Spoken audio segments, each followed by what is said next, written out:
the three of us agree, but Just Stop Oil and Extinction Rebellion and the WEF, they don't quite agree that they don't talk about how environmentally damaging war is and the carbon dioxide emissions caused by war. They're silent on that matter. You know, we have to stop farming. Farming is more dangerous than waging war.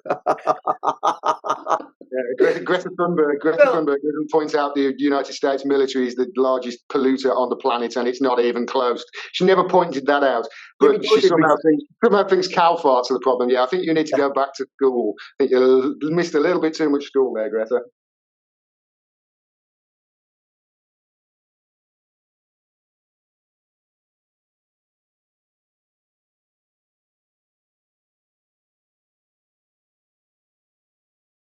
But if you decide that you want to preserve your privacy and make sure all the data that goes in and out of your computer is encrypted, then check out NordVPN. My affiliate link will give you something like a 2/3 discount on some of their packages. I invested £25,000. Today, that investment is worth £5 million. Say hello to our hero, the Hydrogen Energy Release Optimizer. Limitless power, zero emissions.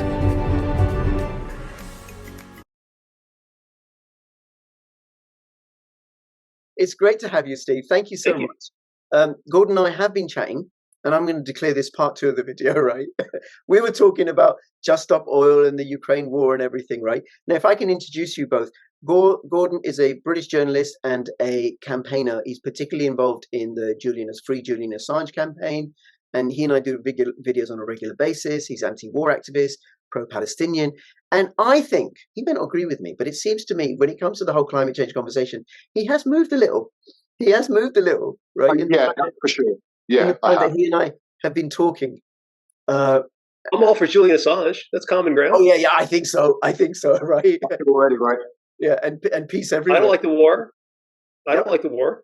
No. There's 2 things we agree on already. This is going swimmingly, isn't it? Well, Steve, you and I think Gordon, the three of us agree, but Just Stop Oil and Extinction Rebellion and the WEF, they don't quite agree that they don't talk about how environmentally damaging war is and the carbon dioxide emissions caused by war. They're silent on that matter. You know, we have to stop farming. Farming is more dangerous than waging war. Greta Thunberg points out the United States military is the largest polluter on the planet, and it's not even close. She never pointed that out, but she somehow thinks cow farts are the problem. Yeah, I think you need to go back to school. I think you missed a little bit too much school there, Greta. Steve, well, I do like you. You're a good actress. Yeah, Steve, do you want to briefly introduce yourself? Well, I'm Steve Milloy. I have worked on environmental issues for more than 30 years in a variety of forms. I am so politically incorrect, industry will not touch me. And I'd like to think that's because, they've swallowed the Kool-Aid too. So. Very good. Very good. Well, look, how should we do this? Gordon, do you want to start by asking Steve a question and stuff? So we say with regards to climate change. Okay, Steve, nice to meet you. By the way, nice to meet you. Well, I come from a background where I'm very interested in science and physics, and years ago I took a course of physics in this country from the Open University. I actually just researched it at home. I didn't finish the course; I only did the first year because life got in the way. But I actually was of the opinion years ago that there is no climate change. The Earth has warmed up and cooled down throughout history. I know this, and that's the opinion that I had. And then sort of like the propaganda hit, and I call it propaganda now, but back then I thought it was science. And what I've found out really is not. It's not really science. It's people shining a very skewy mirror on science and presenting the facts for their own agenda, but we don't need to go. But anyway, I was swayed by this science course because the first question in this course on physics was about climate change and the effect that carbon has on the atmosphere, and explained how carbon trapped heat, and explained how we're taking carbons out of the ground. I don't need to have to explain it to you, but that's sort of what convinced me to come over to to believing that climate change is the big thing, and it's man-made. And that was critical, that it's man-made and it's our fault.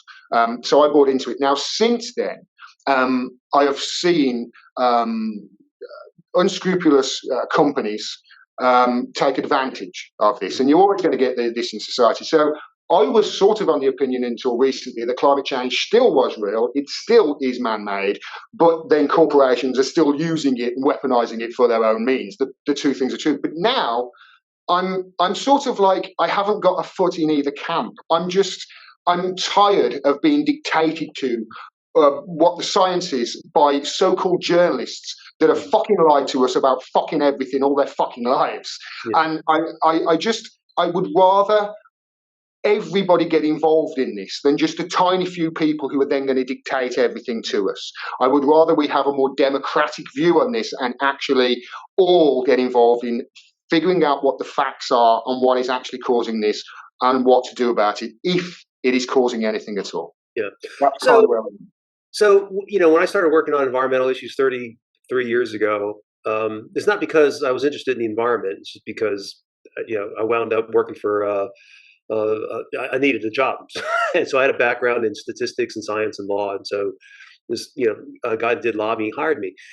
But, you know, when I started working on a variety of issues, air quality, water quality, radiation, all sorts of toxic chemicals, stuff like that.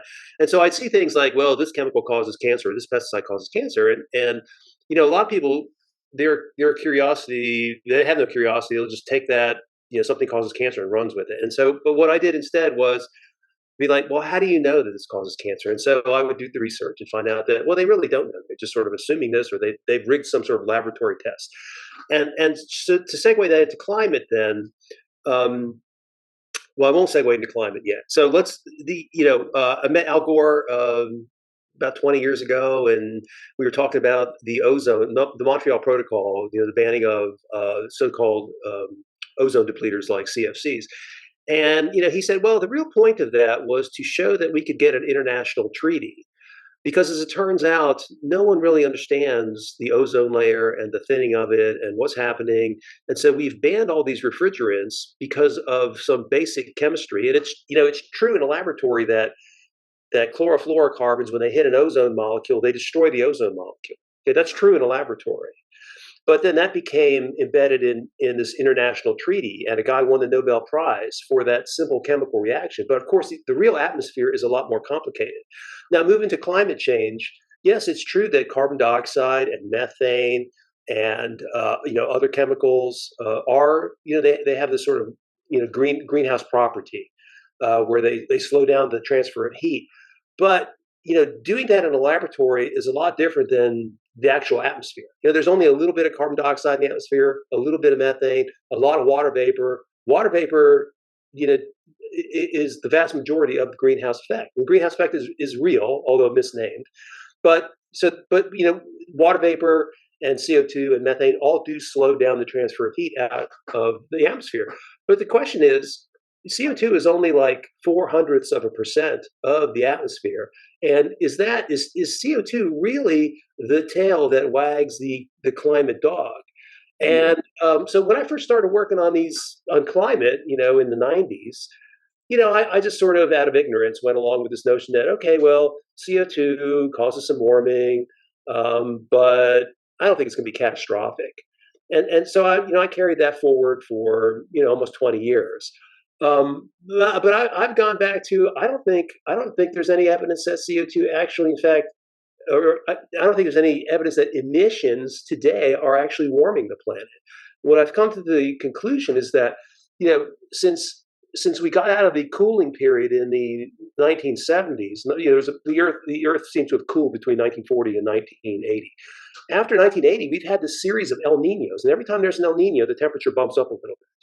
So there's been a little bit warming, but every time it's when we have these El Niños, and then after the El Niño, the temperature just kind of flat and drifts down maybe, and it goes up again. So, and right now, you know, we've had no warming since mid-2014, and then we had an El Niño, and it bumped things up a little bit, and that's why we've had no warming, and we're looking at another El Niño. So I think there may be some warming coming up, but it's these El Niños that, in my view, are causing the slight warming we've seen. Not emissions. And so that's kind of where I am right now. And Steve, I asked Gordon earlier, and I'm not a scientist, right?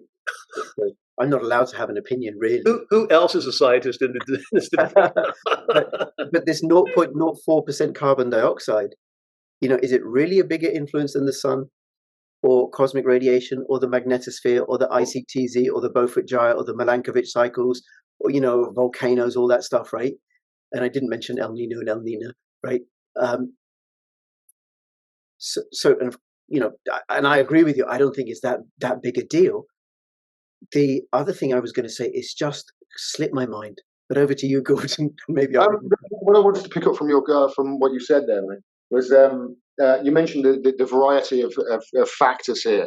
There are huge amounts of different factors. You were talking about El Nino to consider here, and it would be just like our media, wouldn't it, to leave out giant factors and concentrate on a small factor that promoted whatever agenda that they were being told to promote. Like they did with COVID. So I understand that. They left out strengthening the immune system. They left out vitamin D. They left out ivermectin. They left out being fit and healthy. They left out mixing with people because they left out religious worship, because all that stuff is good for your health. No, just have. If you want to hear the rest of this conversation, which is just simply extraordinary and enjoyable, come over to bit.ly/CryptoRichOdyssey. bit.ly/CryptoRichOdyssey. I'll have the link in the description below.